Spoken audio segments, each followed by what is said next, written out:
जय हिंद फ्रेंड्स। भारतीय अर्थव्यवस्था की सीरीज में हम लोग आगे बढ़ रहे हैं और उसी परिप्रेक्ष्य में हमने ये देख लिया था कि भारतीय अर्थव्यवस्था का उद्भव कैसे हुआ, कैसे डेवलप हुई भारतीय अर्थव्यवस्था। अब उसी अर्थव्यवस्था का अगला चरण है इकोनॉमिक प्लानिंग, आर्थिक नियोजन। चलिए आज का टॉपिक स्टार्ट करते हैं।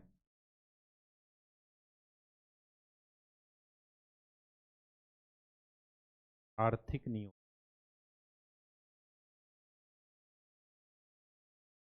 Economic planning.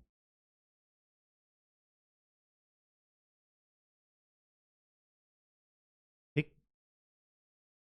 आयोजन भी इसको बोलते हैं, कहीं कहीं पर आपको ये भी मिल। देखिए आर्थिक नियोजन है क्या, इकोनॉमिक प्लानिंग है क्या। जैसे हम घर का बजट बनाते हैं तो घर में क्या है कि एक सीमित माता या पिता की जॉब होगी, तो उनकी एक सीमित सैलरी आएगी। उस सैलरी का उनके पास प्रॉपर कैलकुलेशन होता है कि इतनी सैलरी आएगी, इतना हम फीस जमा करेंगे, इतना राशन में खर्चा करेंगे, इतना बचाएंगे, इतना बाबूजी माताजी की दवा में खर्च होगा, इतना अब की बार कुछ और काम करना है, खेती में लगाना है। तो ये सब क्या है, प्लानिंग है। प्लानिंग केवल और केवल इस बात पर डिपेंड करती है कि हमारे पास रिसोर्सेज क्या हैं। जब रिसोर्सेज होंगे, अपना पेट भरा होगा, तभी हम प्लानिंग कर पाएंगे। जब अपना पेट नहीं भरा होता है तो कोई विचार काम नहीं आते, सीधी सी बात यह है। तो मुद्दे की बात यह है कि ये सारी प्लानिंग इस बात पर डिपेंड करेगी कि हमारे पास रिसोर्सेज क्या हैं। केवल ना केवल रिसोर्सेज का ध्यान देंगे, हम ये भी ध्यान देंगे कि उन रिसोर्सेज के हिसाब से हमने अपने लक्ष्य तय किए हैं या नहीं। तो इकोनॉमिक प्लानिंग क्या है कि एक निर्धारित लक्ष्य को अपने प्राप्त करने के लिए अपने प्राकृतिक संसाधनों का, जो हमारे पास सीमित संसाधन है, उनका कुशलतम उपयोग किस प्रकार से किया जाए, इसी प्रोसेस को बोलते हैं इकोनॉमिक प्लानिंग। तो इकोनॉमिक प्लानिंग को कैसे डिफाइन करेंगे कि पूर्व निर्धारित लक्ष्यों को सीमित संसाधनों का कुशलतम उपयोग करके कैसे अचीव किया जाए, कैसे प्राप्त किया जाए, इसी पूरे प्रोसेस को, इसी पूरी प्रक्रिया को क्या बोलते हैं, इकोनॉमिक प्लानिंग या आर्थिक नियोजन। तो डिफिनीशन लिख लेते हैं पहले। पूर्व निर्धारित लक्ष्यों को प्राप्त करने के लिए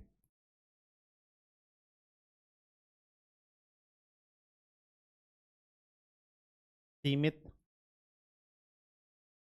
क्योंकि रिसोर्सेज अनलिमिटेड नहीं है, किसी के पास अनलिमिटेड नहीं होते।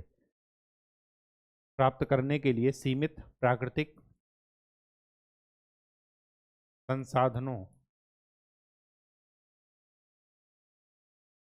का कुशलतम उपयोग, ऑप्टिमम जो यूज है, उपयोग करने की प्रक्रिया को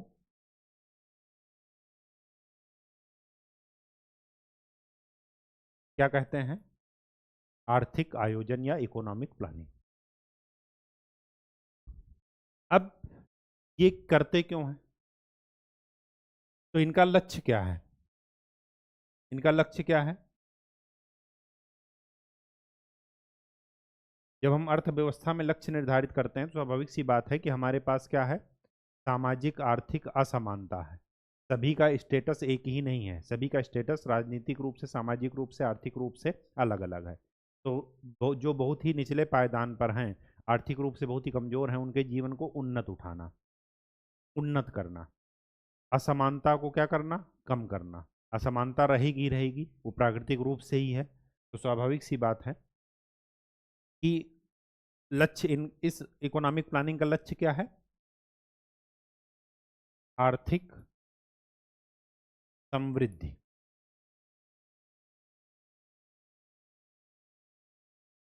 सामाजिक आर्थिक असमानता कम करना या सामाजिक आर्थिक विषमता कम करना।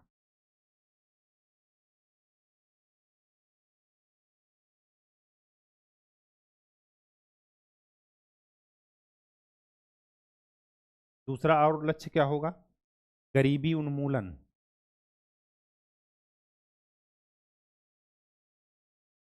और लक्ष्य क्या होगा? रोजगार समृद्धि।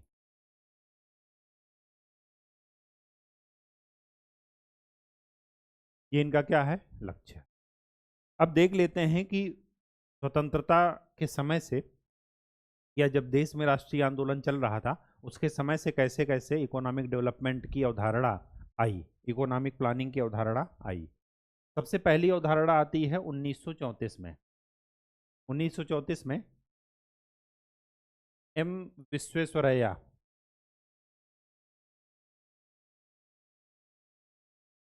इनकी एक पुस्तक है planned economy of India. Planned economy for India. इसमें सबसे पहले 10 वर्षीय प्लानिंग की बात की गई। ये सबसे पहली इकोनॉमिक प्लानिंग की अवधारणा यहाँ पर आपको मिलती है। 1934 ये वही समय है जब साम्यवाद की स्थापना हो रही थी भारत में, किसके द्वारा? जो एम एन राय हैं। ठीक है। दूसरी बात ये क्या था, 1931 के बाद कौन सा आंदोलन शुरू हुआ था? सविनय अवज्ञा आंदोलन। ठीक है। गांधी जी द्वारा नमक मुद्दे पर, नमक सत्याग्रह पर। ये वही समय है जब 1935 में क्या हुआ? भारत शासन अधिनियम लागू हुआ। तो ये सारी चीजें ध्यान में रखिएगा। 1935 के बाद कांग्रेस आई कहाँ पर? प्रांतीय, उसमें कांग्रेस की सरकार बनी। जब प्रांतीय मुद्दे पर प्रांतीय जो 7 प्रांतों में कांग्रेस की सरकार बनी, तो उनको क्या हुआ? सेल्फ गवर्नेंस का आनंद मिला कि सेल्फ गवर्नेंस होते क्या। अभी तक क्या है? पुलिस के द्वारा वो मार खाते थे, अब पुलिस उनके कंट्रोल में है। तो ये सारा बैकग्राउंड आप ध्यान में रखिएगा। उसके बाद 1938 में भारतीय राष्ट्रीय कांग्रेस की एक समिति बनी, राष्ट्रीय आयोजना समिति। राष्ट्रीय आयोजना या नियोजन समिति, national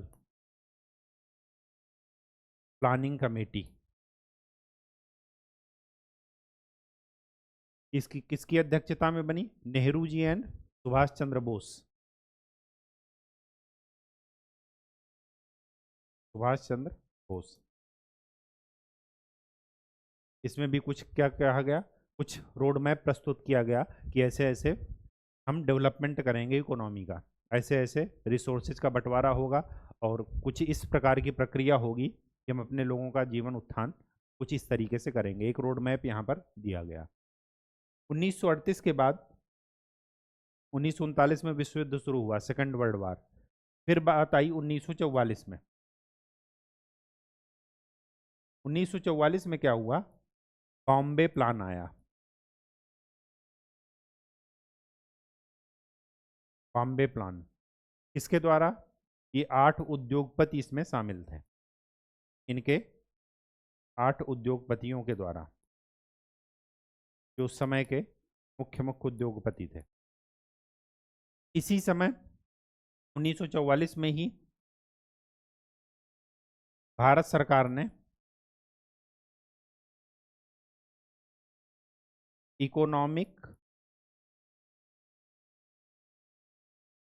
and planning, sorry, economic and development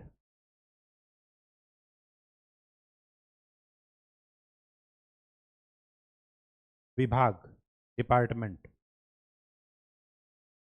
आर्थिक और विकास विभाग का गठन किया गया 1944 में। याद रखिएगा 1944 में क्या है? ब्रिटिश गवर्नमेंट ही है अभी भारत में। इसी समय 1944 में ही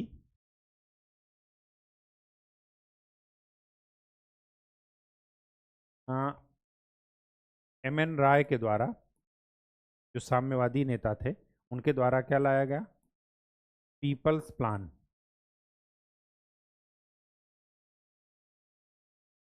ठीक, लोक नियोजन की अवधारणा। 1944-45 है ये ईयर। ठीक है। इसके बाद क्या आया? इसके बाद आता है सर्वोदय प्लान 1950 में, जयप्रकाश नारायण के द्वारा सर्वोदय योजना।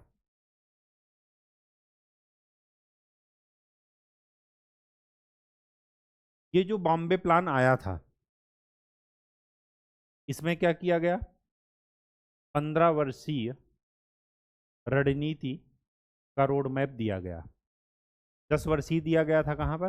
Planned economy of India M Visvesvaraya के द्वारा। 15 वर्षीय यहाँ पर दिया गया, बाकी सब कोई 2 वर्षीय था, कोई 5 वर्षीय था, कोई 10 वर्षीय था, ऐसे ऐसे प्लान लागू हुए। 1947 में देश आज़ाद हो गया। 1947 के बाद 1950 में जेपी के द्वारा सर्वोदय योजना आई। सर्वोदय योजना में आपको गांधीवादी दर्शन मिलेंगे कि ग्रामों का उत्थान किया जाए, कुटीर उद्योगों को बढ़ावा दिया जाए, गांव के स्तर पर इकोनॉमिक डेवलपमेंट शुरू किया जाए, फिर वो धीरे धीरे ऊपर जाए, नीचे से ऊपर की वो जो है अवधारणा शुरू हुई। अब इसी के बाद 1950 में ही 1947 में आज़ादी के बाद पीएम की अध्यक्षता में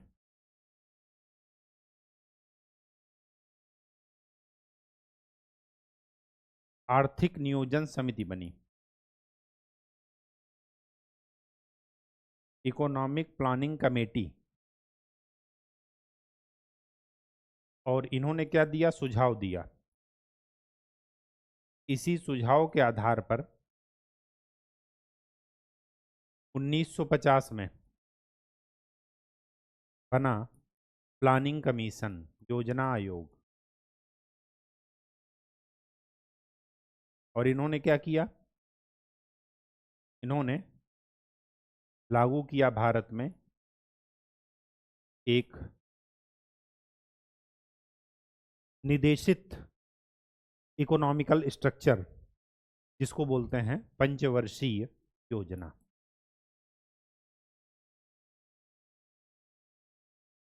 पंचवर्षीय योजना हमें इस वजह से इंपॉर्टेंट हो जाती है कि कुछ पंचवर्षीय योजनाओं में कुछ लक्ष्य निर्धारित किए गए थे, और तो और कुछ पंचवर्षीय योजनाएं कुछ विशेष सेक्टर को टारगेट करती थी, कुछ पंचवर्षीय योजनाएं किसी विशेष मॉडल को फॉलो करती थी।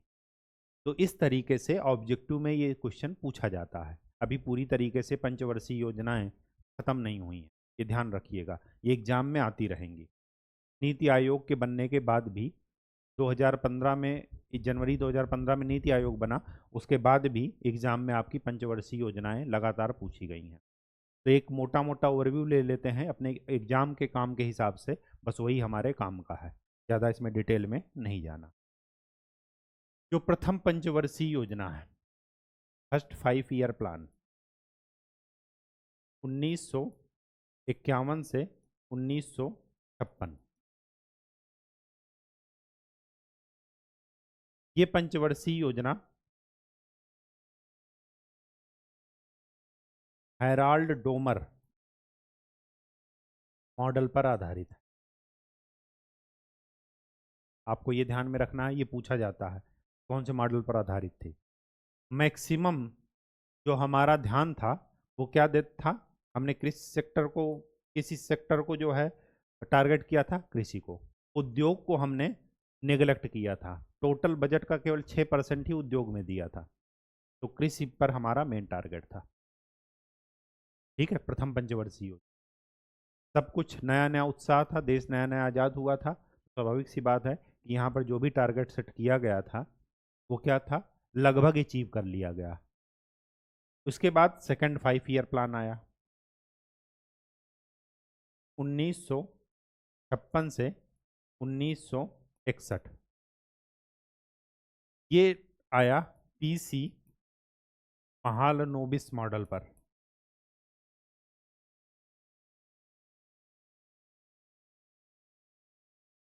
और इसमें इस पर ध्यान दिया गया भारी उद्योगों पर। जितने भी आपको स्टील प्लांट देखने को मिल रहे हैं, इनकी शुरुआत यहाँ से हुई। ठीक, सार्वजनिक उद्योग पर ध्यान।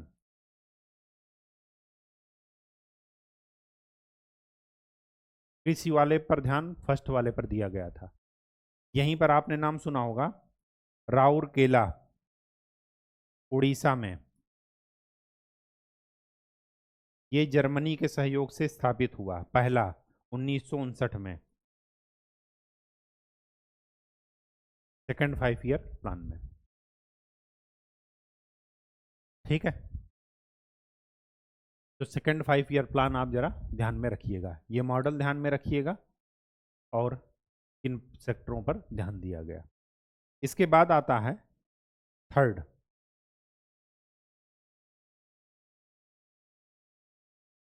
उन्नीस से 1966। ये वही समय है जब चीन से युद्ध हुआ। 1959 में चीन ने तिब्बत पर कब्जा किया, तो वहां से वो असर देखने को मिल गया था। तो यहाँ पर कभी भी टारगेट आपका पूरा नहीं होगा। 1961 से 66। यहाँ पर आपको ये ध्यान में रखना है कि बाकी जो प्लांट हैं आपने सुना होगा, कौन से? दुर्गापुर, भिलाई,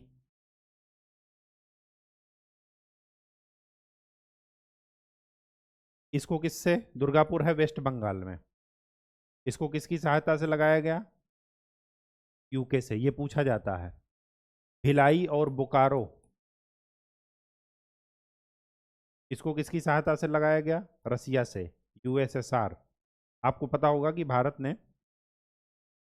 गुटनिरपेक्षता की नीति लागू की थी, उनका अगुवा था ये।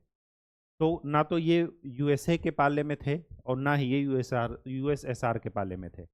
दोनों से ये हेल्प ले रहे थे, और उसका परिणाम क्या था कि वो फायदा पहुंचा नुकसान पहुंचा, वो बाद की बात है, हम आगे इंटरनेशनल रिलेशन में उस चीज़ को डिस्कस करेंगे। लेकिन ये है कि यहाँ पर दोनों का इस्तेमाल करके हमने अपने आर्थिक वृद्धि को आगे बढ़ाया। ठीक, दूसरी बात जो यहाँ पर आपको ध्यान देने वाली बात है,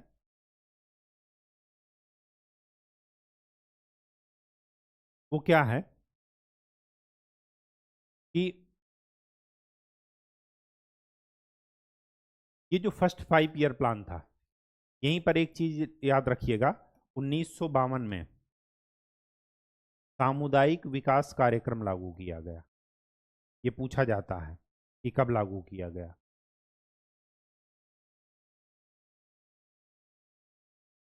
सामुदायिक विकास कार्यक्रम 1952 में, फर्स्ट 5 ईयर प्लान के दौरान। ये आपको ध्यान में रखना है।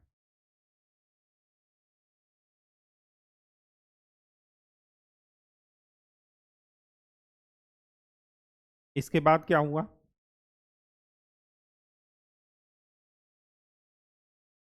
थर्ड में ही क्या हो गया? भारत चीन युद्ध। 1965 में भारत पाकिस्तान युद्ध, और साथ में सूखा पड़ गया 1966 में। जब सूखा पड़ गया तो हमारे पास संसाधन नहीं थे। जब संसाधन ही नहीं है तो हम लक्ष्य क्या बनाएंगे? और जब संसाधन नहीं है, लक्ष्य क्या बनाएंगे? तो हमने क्या दिया? योजना अवकाश दे दिया। योजना अवकाश का मतलब कि 5 साल की प्लानिंग ना करके एक एक साल की 3 योजनाएं दी। तो 1966-67 एक, 1967-68 एक, और 1968-69 एक। ठीक, यह आपका योजना अवकाश है। अब फोर्थ, यहां पर एक चीज और लिखिए। वो क्या लिखिए? ये जब सूखा पड़ा तो यहीं से जो है अमेरिका ने क्या किया था? अमेरिका से गेहूं आयात किए थे, तो उन्होंने PL 480 गेहूं दिया, जो कि वहाँ के क्या खाते थे? सुअर लोग खाते थे। सुअरों को मानव खाते ही नहीं थे। वो गेहूं यहाँ पर दिया उन्होंने। तो उसी समय कहा गया कि हरित क्रांति, मतलब ऐसा समस्या, 2 युद्ध झेल चुके और उसके बाद जो बाहर के देश हैं वो भी मित्र, वो भी क्या कर रहे हैं? हमें घुटनों पर लाने की कोशिश कर रहे हैं, हमारे मौके का फ़ायदा उठाने की कोशिश कर रहे हैं, तो फिर भारत ने क्या किया, यहीं से हरित क्रांति को जन्म दिया। तो हरित क्रांति वाला प्रोजेक्ट यहीं पर लागू हुआ 1966 में, थर्ड वाले में ही। और विश्व स्तर पर कौन लागू किया?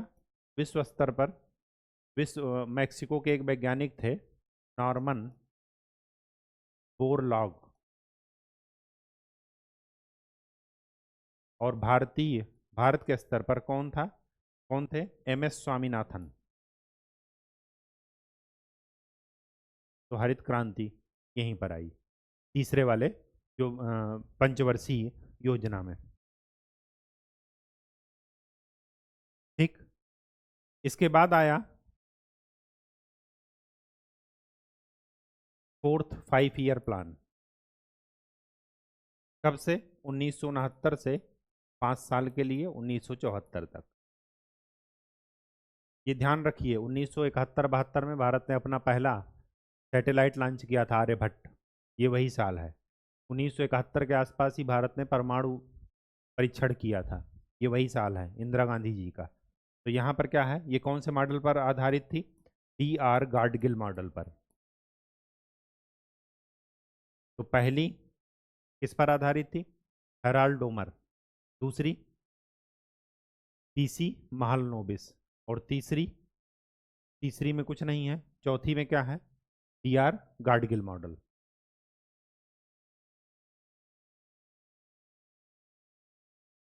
इस ईयर को आप देखेंगे तो यहीं पर क्या हुआ, हरित क्रांति के बाद का रिजल्ट सामने आया, आर्यभट्ट वाली बात आ गई, सैटेलाइट वाली। उसके बाद क्या हुआ कि यहीं पर हमने ऑपरेशन फ्लड के तहत क्या किया, श्वेत क्रांति को लॉन्च किया। यहाँ पर 1971 में आपने सुना होगा, 1961 से 1971 के बीच जनसंख्या वृद्धि सबसे ज़्यादा रही। तो फिर क्या हुआ, परिवार नियोजन कार्यक्रम यहीं पर लागू हुआ, फैमिली प्लानिंग।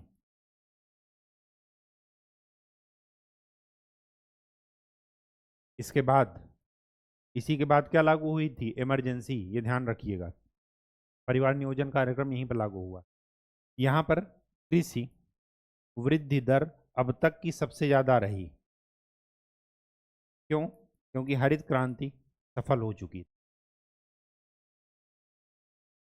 ठीक, ये क्या है, चौथे 5 ईयर प्लान की बात की जा रही है। ठीक है,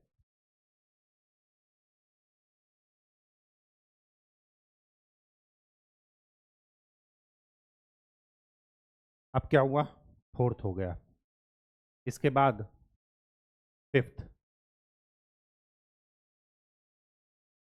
फिफ्थ 5 ईयर प्लान, ये 1974 से शुरू हुआ और 1900 जाना चाहिए था 1979, लेकिन 1978 में ही समाप्त हो गया। तो यहाँ पर नोट कर लीजिएगा, ये 4 वर्ष में ही समाप्त।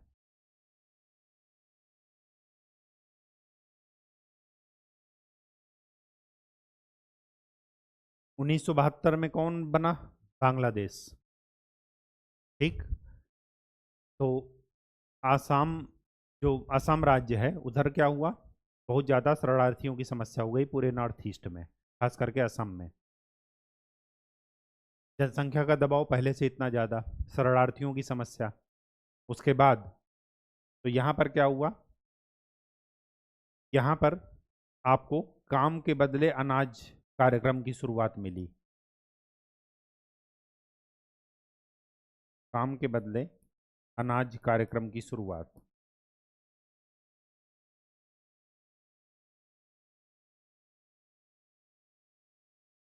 यहीं से आपको गरीबी हटाओ वाला देखने को मिलेगा नारा। गरीबी उन्मूलन एक बड़ा लक्ष्य के रूप में यहाँ पर समझ में आया फिफ्थ 5 ईयर प्लान में। ठीक है,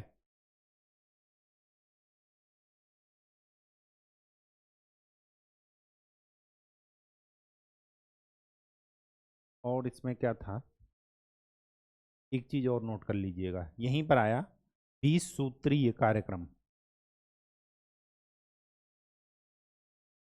कौन से पंचवर्षीय योजना में आया? 5वीं, इसी से रिलेटेड था। ठीक है, जब ये 4 वर्ष में ही समाप्त हो गई, ये आपको ईयर ध्यान में रखना होगा। 1976 में 42वां संविधान संशोधन, लगातार इंदिरा गांधी जी ने धड़ाधड़ संशोधन किए। 1978 में 44वां संविधान संशोधन, जनता पार्टी ने उस 42वें संविधान संशोधन को के मैक्सिमम प्रोविजन को पलट डाला 1978। ठीक, अब क्या हुआ?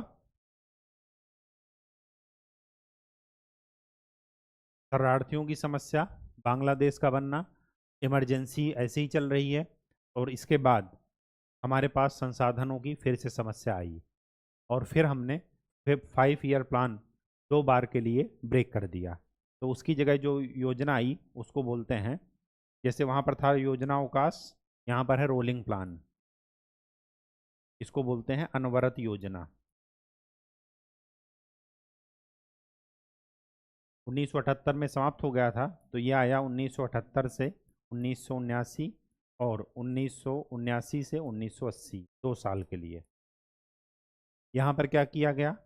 जनता पार्टी की सरकार थी, तो जनता पार्टी, मोरारजी देसाई प्लस जो इकोनॉमिस्ट थे वो कौन थे? लकड़ावाला करके, डीटी लकड़ावाला, लकड़ावाला समिति बनी थी गरीबी के आकलन के लिए। तो उसमें इनको नाम आप याद रखिएगा, लकड़ावाला, ये व्यक्ति का नाम है। ठीक है, तो इनके उसमें रोलिंग प्लान बना इनके सानिध्य में। तो रोलिंग प्लान में क्या क्या फीचर्स थे, क्या क्या किया गया? तो पहला काम ये किया गया कि जो हाई वैल्यू करेंसी थी उनको क्या किया गया? उच्च मूल्य मुद्राओं की समाप्ति की गई। जैसे नोटबंदी लागू हुई थी ना, 2000 के नोट वापस लिए गए, वैसे ही की समाप्ति। दूसरी बात, पब्लिक डिस्ट्रीब्यूशन सिस्टम, ठीक है, उसका विस्तार किया गया। ठीक, ये किसके तहत किया गया? रोलिंग प्लान में। अब इसके बाद कौन सी योजना लागू होगी? 6th,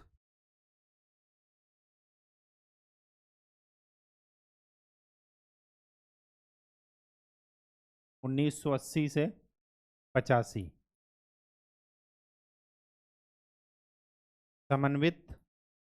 अब गरीबी हर जगह रहेगा, गरीबी और आत्मनिर्भरता, गरीबी हटाओ और आत्मनिर्भरता प्राप्त करने का लक्ष्य हमेशा रहेगा हर एक योजना में। तो समन्वित ग्रामीण विकास कार्यक्रम यहाँ पर लागू हुआ।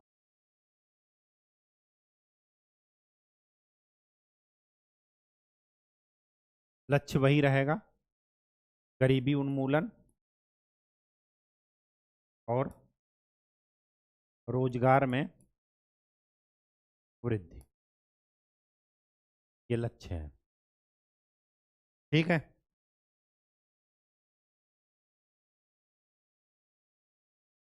इसके बाद 7th आ जाती है योजना, 1985 से 1990।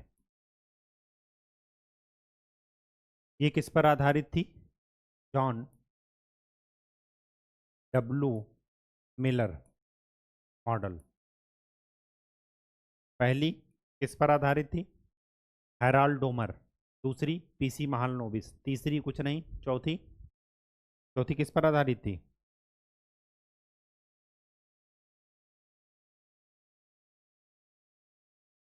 कार्डगिल मॉडल पर। और फिर पांचवी मिलर मॉडल पर। यहाँ पर क्या किया गया? ये ईयर ध्यान दीजिए, 1985 से 1990। इस समय सामाजिक चीज़ें काफ़ी तेज़ी से, ये जो एक केस है, क्या साबानो वाला केस, इसी समय आया सुप्रीम कोर्ट में, इसी समय उसका डिसीजन आया। राजीव गांधी इस समय सत्ता में है, आईटी सेक्टर लाया जा रहा है। इसमें जो है क्या किया गया, अभी तक सारे उसमें सार्वजनिक क्षेत्रों पर, सरकारी क्षेत्रों पर विशेष ध्यान दिया गया, निजी क्षेत्रों पर नहीं। यहाँ पर क्या आया? पहली बार निजी क्षेत्र, पहली बार निजी क्षेत्रों को वरीयता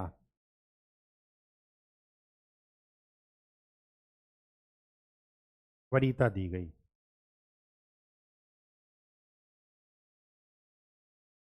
यहीं पर क्या आया? जवाहर रोजगार योजना।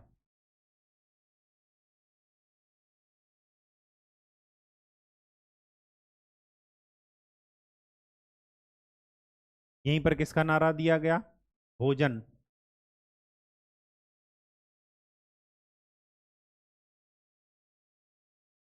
काम और उत्पादन का नारा।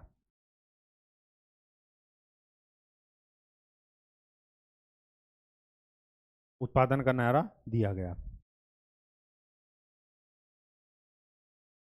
ठीक। राजीव गांधी जी की सरकार थी, यहीं पर जो है टेक्नोलॉजिकल डेवलपमेंट, जो आईटी सेक्टर है, यहाँ पर शुरुआत हो चुकी है। ठीक है, तो आईटी सेक्टर के लिए आधार तैयार हो रहा है, मतलब तकनीकी दृष्टि से तकनीक को अपनाने के उसमें चल रहा है, अर्थव्यवस्था को तैयार किया जा रहा है। 1985 से 90। अब दिक्कत ये हो गई कि 1990 में शुरू हो गया खाड़ी युद्ध, गल्फ वार। अब उसके बाद क्या हुआ कि तेल की कीमतें बढ़ी। 1990-91 में यूएसएसआर का विघटन हो गया। जो आदेशित निर्देशित अर्थव्यवस्था थी वो क्या हो गई, उससे लोगों का मोहभंग होने लगा। अब यहाँ पर क्या हुआ, इसके बाद आर्थिक संकट, यूएसएसआर का विघटन, खाड़ी युद्ध, इन सब की वजह से बैलेंस ऑफ पेमेंट की समस्या होने लगी भारत के समक्ष। तो फिर संसाधन कम हो गए। जब संसाधन हमारे पास कम पड़ गए तो हम क्या करेंगे? पंचवर्षीय योजना नहीं लाएंगे। फिर यहाँ से फिर से योजना अवकाश आया, एक एक वर्ष की योजनाएं आई। 1990 से 91 और 1991 से 92। इन दोनों सालों में क्या हुआ, देश ने अपनी इकोनॉमी को बाहर की सेक्टर के लिए, निजी क्षेत्रों के लिए खोलना शुरू किया।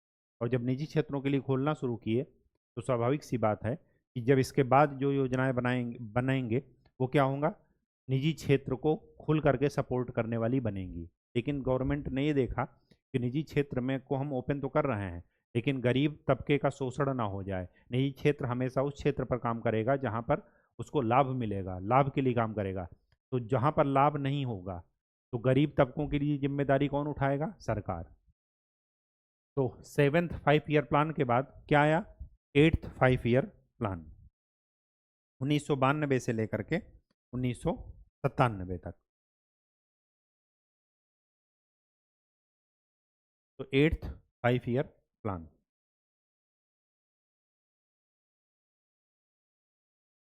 8th 5 ईयर प्लान 1992 से 1997 तक। क्या क्या काम किए गए इसमें? मानव संसाधन पर जोर दिया गया, रोजगार, शिक्षा, स्वास्थ्य पर जोर।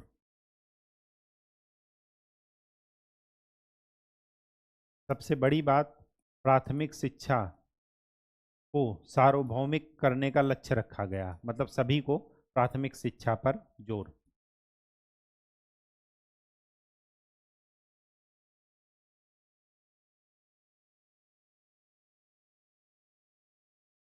ये क्यों किया गया? क्योंकि समग्र दृष्टिकोण किस पर था?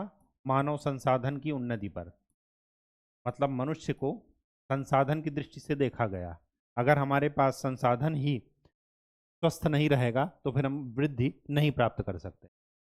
ठीक, इसलिए मानव संसाधन पर जोर दिया गया। तो एक रोजगार, शिक्षा और स्वास्थ्य पर जोर दिया गया। हमारे पास जनसंख्या वृद्धि को हम किस में बदलना चाह रहे थे? जनसांख्यिकी लाभांश में। इसीलिए हमने क्या किया?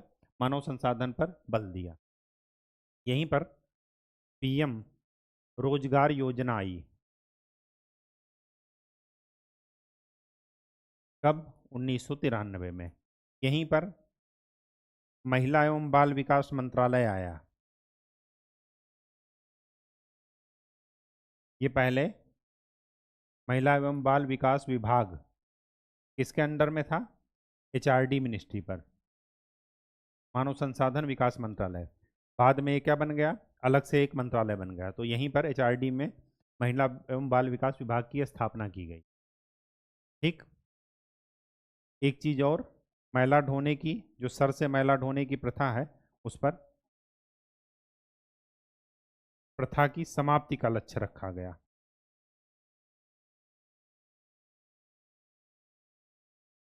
ये चीज जरा ध्यान में रखिएगा।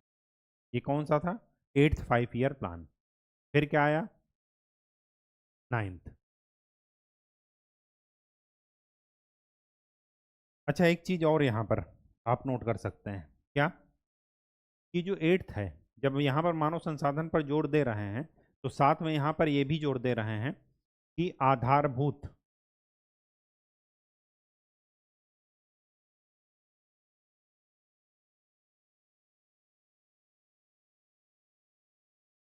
आधारभूत अवसंरचना का सशक्तिकरण। अगर इंफ्रास्ट्रक्चर ही नहीं रहेगा तो उद्योग लगेंगे कहाँ? उद्योगों के करेंगे क्या जब वो घाटे का सौदा हमेशा साबित होंगे, अगर आपके पास क्या रहेगा? आधारभूत अवसंरचना नहीं रहेगी। तो 9th 5 ईयर प्लान में क्या किया गया? 9th 5 ईयर प्लान क्या है? 1997 से 2002 इस पर बात की गई। जब प्राइवेट सेक्टर आएगा तो कंपटीशन बढ़ेगा, जिसके पास ज़्यादा क्षमता है वो ज़्यादा उन्नत कर लेगा, तो सामाजिक असमानता बढ़ेगी। तो यहाँ पर किस पर बात की गई? न्यायपूर्ण वितरण और समानता के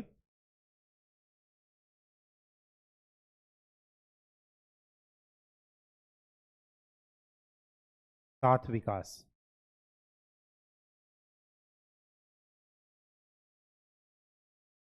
की बात की गई। दूसरा यहाँ पर क्या ध्यान में रखना है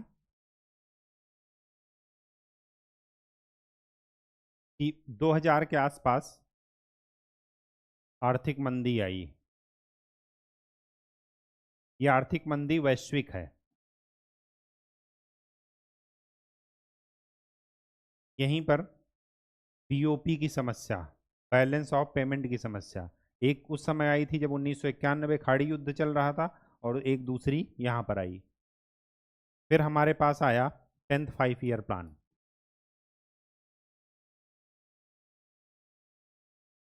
2002 से 2007 यहाँ पर क्या किया गया? गरीबी एवं असमानता को दूर करने की बात की गई। दूसरा क्या किया गया? प्रति व्यक्ति आय का लक्ष्य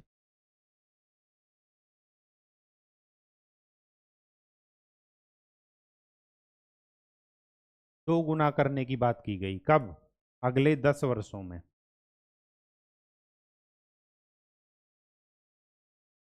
अगले 10 वर्षों में प्रति व्यक्ति आय क्या करने की बात की गई? दोगुनी करने की बात की गई। फिर क्या आ जाता है 10वें के बाद? 11वीं पंचवर्षीय योजना। 11वीं पंचवर्षीय योजना 2007 से लेकर के 2012 तक।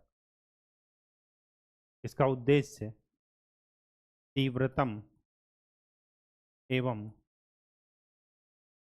समावेशी विकास, सस्टेनेबल डेवलपमेंट की बात यहाँ पर की जाएगी। वो सॉरी, समावेशी विकास की, इंक्लूसिव डेवलपमेंट की। ठीक है। इसके बाद आ जाएगा 12th 5 year plan. 12th 5 year plan क्या हो जाएगा? 2012 से 17। इसका जो लक्ष्य होगा वो क्या होगा? तीव्र समावेशी, मतलब ये वाला, प्लस सस्टेनेबल डेवलपमेंट, मतलब धारणीय विकास की बात की जाएगी। क्यों? क्योंकि यहाँ पर प्रदूषण की समस्या आम हो गई। 1991 का दौर याद कीजिए। 1992 में पहला पृथ्वी सम्मेलन, ठीक, पृथ्वी सम्मेलन हुई। 1987 के आसपास क्योटो प्रोटोकॉल, मॉन्ट्रियल प्रोटोकॉल, ये सारा कुछ चल रहा है। तो अब यहाँ पर क्या हुआ कि इतना ज़्यादा प्रकृति का दोहन हो गया कि अब आगे बात चल रही है कि अगली पीढ़ी को देकर जाएंगे क्या। तो फिर यहाँ पर किसकी बात चल रही है, धारणीय विकास की बात चल रही है 2012 से 17। लेकिन इसी बीच में क्या कांड हो गया कि 1 जनवरी 2015 को योजना आयोग की जगह क्या आ गया, नीति आयोग।